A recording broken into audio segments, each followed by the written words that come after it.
Hello students, welcome back to my channel. हम कर रहे थे 5.1 एक्सरसाइज और आज हमें करना है सेकंड क्वेश्चन। बहुत ही इजी क्वेश्चन है ये। इसमें आपको क्या दिया हुआ है, the given AP find the first 4 terms. कि एपी पहले से गिवन है, आपको फाइंड करके नहीं दिखाना है, उनका डिफरेंस इक्वल करके नहीं दिखाना है, आपको फर्स्ट 4 टर्म्स फाइंड करनी है। और इसमें क्या बताया गया है कि फर्स्ट टर्म जो है वो ए है और कॉमन डिफरेंस डी दिया हुआ है। अब जैसे इसका फर्स्ट पार्ट, सेकंड क्वेश्चन का फर्स्ट पार्ट आपको क्या गिवन है, ए दिया हुआ है 10 और डी दिया हुआ है 10।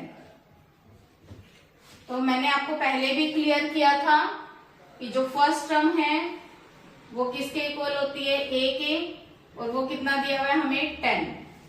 सेकेंड टर्म जो है वो किसके इक्वल होगी, a प्लस 1 डी की। a की वैल्यू 10, d की वैल्यू 10, 10 और 10 कितना हो जाएगा 20। थर्ड टर्म किसके इक्वल होगी, a प्लस 2 डी की। a 10, 2d की वैल्यू भी 10।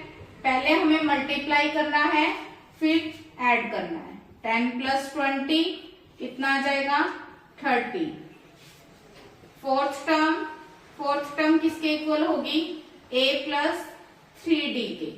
आप इसे ये भी याद भी रख सकते हो कि फॉर्मूले से कि क्या था फॉर्मूला हमारे पास, कि जो भी टर्म यहाँ पे फाइंड करनी होगी उससे एक कम यहाँ पे हमने d के साथ ले लेना है। जैसे an का फॉर्मूला था a plus n minus 1 into D. मतलब अगर फोर्थ टर्म निकालनी है तो यहाँ पे 3 आ जाएगा, थर्ड टर्म निकालनी है तो यहाँ पे 2 आ जाएगा। तो बाकी a सबके साथ एडिशन में रहेगा ही रहेगा। अब a की वैल्यू क्या थी 10 प्लस 3, d की वैल्यू भी 10, तो कितना आ जाएगा 10 प्लस 30 कितना आ जाएगा 40। तो उसने हमें फर्स्ट 4 टर्म्स फाइंड करने के लिए कही थी। तो first term, second term, third term, fourth term ये हमने फाइंड कर लिया।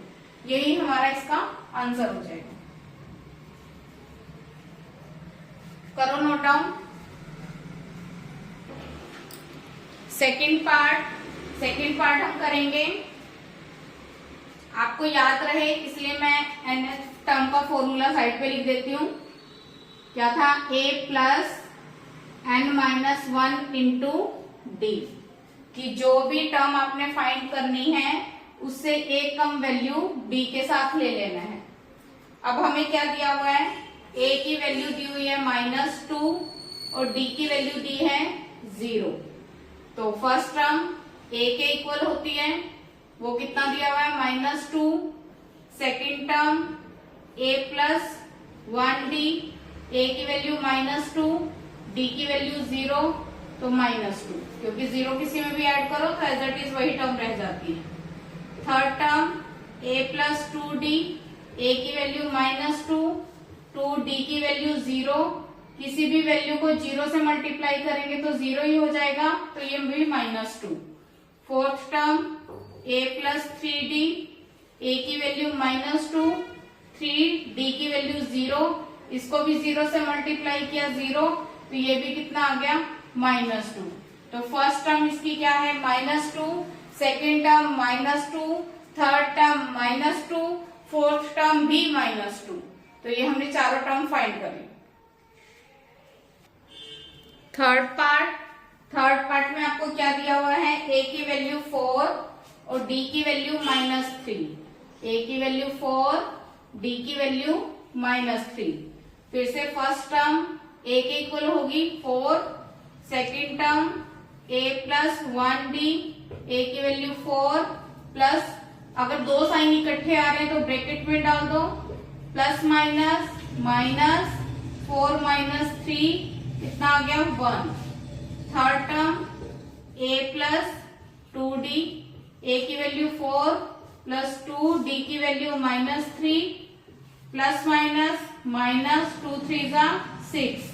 अब क्या होता है, प्लस माइनस पहले माइनस कर दो साइन बड़ी टर्म का। फोर्थ टर्म किसके इक्वल आएगी, a प्लस 3d, a की वैल्यू 4, 3d की वैल्यू -3, 4 प्लस माइनस माइनस, 3 3 जा 9, प्लस माइनस माइनस, पहले माइनस कर दो फिर साइन बड़ी टर्म का। तो ये भी हमने चारों टर्म फाइंड कर ली और ये हमारे पास इसका आंसर आ गया। करो note down. Please like, share and subscribe. Thank you.